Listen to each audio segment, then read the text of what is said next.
കളയും, നിങ്ങളുടെ ആലോചനയെ തകർത്ത് കളയും. അതുകൊണ്ട് പ്രിയമുള്ളവരെ, ഈ കേൾവി ഒരിക്കലും നിങ്ങളുടെ മനസ്സിൽ നിന്ന് പോകരുത്.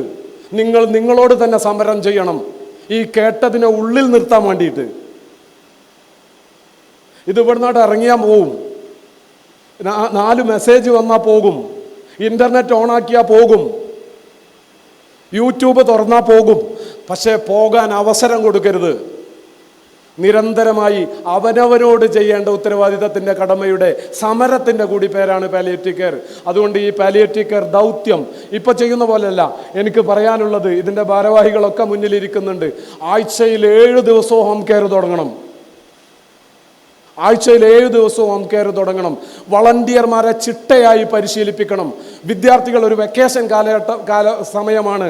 ഈ വെക്കേഷനിൽ 15 വയസ്സിന് മുകളിലുള്ള നിങ്ങളുടെ വീട്ടിലെ മക്കളെ പാലിയേറ്റീവ് കെയറിൻ്റെ 3 ദിവസത്തെ ട്രെയിനിങ് കൊടുക്കണം. സർട്ടിഫിക്കറ്റ് കൊടുത്തോളൂ, പരിശീലനം കൊടുക്കണം. അത് അവരുടെ എഡ്യൂക്കേഷനെ ബാധിക്കും, അത് അവരുടെ വളർച്ചയെ ഗുണകരമായി ബാധിക്കും. എങ്ങനെയാണ് ഒരു ലിസണർ ആവൽ? പരിശീലനം കൊടുക്കൂ. ആക്റ്റീവ് ലിസണർ ആവൽ എങ്ങനെയാണ്?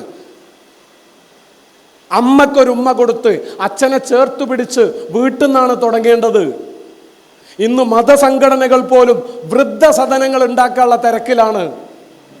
പള്ളികളും പള്ളിക്കൂടങ്ങളും ചർച്ചുകളും അമ്പലങ്ങളും ഒക്കെ എന്താ ഉണ്ടാക്കുന്നത്? വൃദ്ധസദനങ്ങൾ. പാലിയേറ്റീവ് കെയർ എന്ന് പറയുന്നത് വൃദ്ധസദനങ്ങളിലല്ല, വീടുകളിൽ അന്തസുറ്റ പരിചരണം.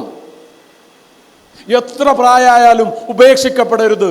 വൃദ്ധസദനങ്ങളിലേക്കോ അഭയകേന്ദ്രങ്ങളിലേക്കോ ആശ്രയ ഭവനുകളിലേക്കോ നടതള്ളപ്പെടേണ്ടവരല്ല മനുഷ്യൻ.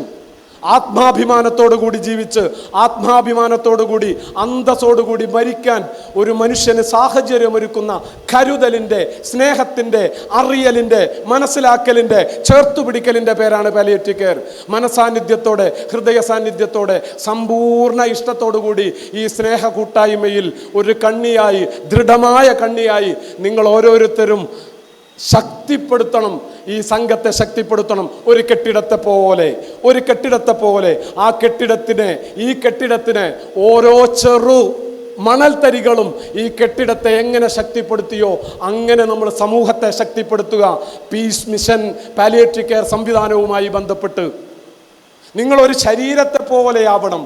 ഒരു ശരീരത്തിന് നൊന്താൽ, വേദനിച്ചാൽ ആ ശരീരം മുഴുവനും ഉറക്കമിളച്ച് ആ നൊന്ത ഭാഗത്തോട് ഐക്യപ്പെടുന്നത് പോലെ ഒരു മനുഷ്യന് വേദന ഉണ്ടായാൽ, ഒരു മനുഷ്യന് രോഗം ഉണ്ടായാൽ നമ്മളൊക്കെ നമ്മുടെ ശരീരം ചെയ്യുന്ന കാര്യമെങ്കിലും ചെയ്യണം. പരസ്പരം കരുതലുള്ളവരാവുക.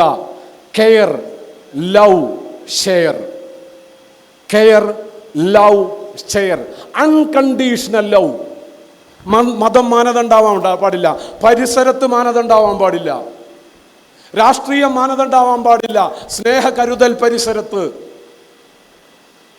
അധികാരമോ തറവാടോ പ്രതാപമോ മാനദണ്ഡമാവാൻ പാടില്ല.